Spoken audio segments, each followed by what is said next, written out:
ISD high school marching bands performed with phenomenal success this past fall, a feat that filled all three directors with pride and satisfaction.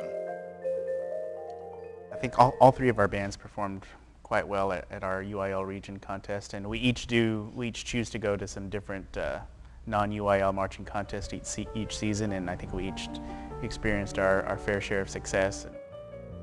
It was our first trip to area finals, and then we came out 7th, missing it by one place. The top 6 went to state, so we were about as close as you could get. Kids gave great performances both in prelims and finals.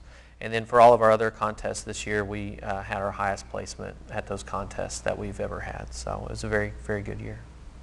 And for McKinney North, it's the 9th consecutive year of Division I ratings at the UIL contest. So we're proud of the consistency, but more it's about the process that teaches kids about details and how to perform under duress. And for the Area B contest, we actually finished 16th place, which I was really proud of considering that 50% of our band is freshmen. So we're kind of in a growth spurt, and at the beginning of the year we didn't anticipate that it would be as good as it was. It's just kind of an unknown quantity to incorporate that many rookies into the program, and they just really came through in every way. So we're really proud of how they handled it. McKinney High, North, and Boyd marching bands featured an ample amount of young performers this year, which meant the weight of success rested on some inexperienced shoulders. I was concerned. We have a much younger leadership team than we've had in years past, so I wasn't sure how fast they were going to develop, but they did develop quite fast, and that exceeded my expectations, and I think their ability to lead at a high level was probably our difference maker on why we ended our year so successfully. You didn't know exactly what to expect because it is such a tough transition from middle school to high school in that regard. They've never marched before.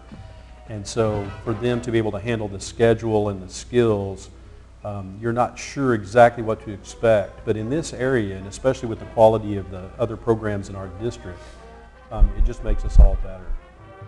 Their attitude was what made it so obvious that they were going to just work really hard and turn it into a good band. The success of a high school marching band certainly does lie within the talent and ambition of its student performers. But there's another component that is essential for the group's smooth operations. It takes, for us on a Friday night football game or a contest, it takes between 50 and 60 parents to do what we do, between feeding kids, getting kids into uniform, riding buses, loading and unloading trucks, moving equipment on and off the field. It's an army of parents, and without that, we'd be very limited on what we could do, and how they brought up the kids and raised their kids at home has been a big help. The interesting sideline to me is always the parents, because they get very involved and they develop great relationships, and it really solidifies the community within our own programs. There's one more important section of the team that no band director wants to compete without. When I was an assistant, I guess my objective was, okay, I need to make the head band director look good.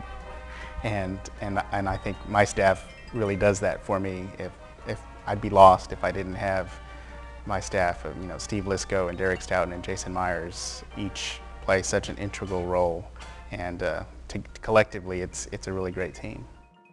And my guys, Marcus Hundley, John Wilmarth, and Brandon Clemens, we're really good friends. We have a lot of fun doing it, and without that component, marching season would be pretty tough. And for all the time that we put in rehearsal and performances, a lot of people don't know that there's probably an equal amount of time that goes on behind the scenes in preparation for rehearsals and writing music and designing drill and color guard work. And we have such committed teachers. Josh Kurzweil, Zach Robinson, and Chris Kickline are just unusually committed and dedicated people that just simply work hard. A marching band requires not only vigorous individuals, but students and staff who are in it for the long haul. The preparation that it takes to set it up is beginning earlier and earlier. We started in January trying to get the rights for the music that we want to do, so we have to go through the copyright permission process. We hire an arranger for the music to customize it for our students, and we hire a custom drill writer to write just for our students. And then that takes a process of reading and editing. And then we each do a June camp, mini camp, to transition our new students. And then we do some things on and off during the summer, a color guard camp, percussion camp, and then start our full-blown rehearsal activities roughly August 1st each year. And it's very akin to training camp that the football teams go through. A lot of hours in the hot sun. Takes an unusual amount of commitment and dedication from parents and students and teachers to make it work. And what about last summer's record-breaking heat wave? How does that factor in? Definitely the hottest one I remember. Yeah, it was very hot, and due to renovations at MHS, we did all of our outdoor stuff at Ron Poe. And so the turf can be a lot hotter than a parking lot. So for fun, we would take out a thermometer each day, and it peaked at 130 one day on that turf. So yeah, it was pretty tough because of the heat. Our returning veterans are kind of used to the idea, but this year was definitely hotter. It's always very shocking to the rookies, to the incoming freshmen, and to their parents to get used to that idea that you have to be out in the elements, whatever they are. And Mother Nature is only one of the obstacles the band faces. There's also a jam-packed calendar of events to juggle. People know that band kids put in a lot of time, but October is our contest season. So we're taking part in our contest season, but we're also taking part in football's competitive season. So we'll go to a Friday night football game, get home 1, 2 o'clock in the morning, and be back up here 6, 7, 8 o'clock Saturday morning and spend the entire day at a contest. And I don't think people realize that, they know we go and do contests, but they don't realize that we spent the entire day and night before, doing a football game before we can go and do our thing. The rigorous performance schedule keeps the three directors extremely busy through November, yet they still find time to keep in contact with each other. I have these guys on speed dial whenever I need to know something or want to bounce something off of these guys. They're the people I call first. So very supportive. It's not like that a lot of places, and so it's a real neat dynamic that we have here in McKinney. We share ideas very freely. Ken has had a lot of success this year and missed state by just one place. So, recently I got together with him and just said, okay, what are you doing? And he just shares very freely. Joe does the same thing. We just talk often, and it's always fun for us to meet together and compare and discuss how we can do things even better for the kids in the community. The community of McKinney ISD can anticipate a few more years of field marching excellence, as each of these bands is founded on young, talented, and dedicated student performers. Oh yeah, if they do this well this early, I can hardly wait to see how it develops. The future looks good, and I think we're going to experience another spurt of growth in the program.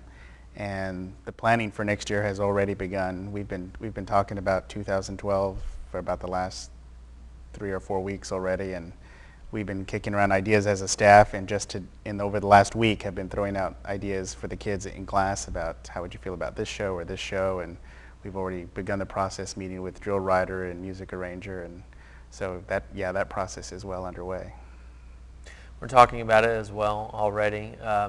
We're also waiting for February 2nd to roll around and see if we're going to be 4A or 5A next year, which McKinney High is right on the bubble. Could go either way. So that could affect a little bit of how we approach next year, because next year could be another state year for us if we go 5A. So, but yeah, it starts very early, and we try to have, my goal is to have music to the arranger by February 1st. So we can have the music written by March, and then tweak it through the next month, and then have it for the kids right at the end of the school year. So, yeah, the process has already started for us too. In fact, our staff took a field trip to the state marching contest on Tuesday, and drove down to San Antonio, watched bands all day, and drove all the way back in that day. And throughout the trip, we listened to music that we were interested in for next year and kicked around ideas. So really, the process has already started. Congratulations, McKinney High, McKinney North, and McKinney Boyd marching bands.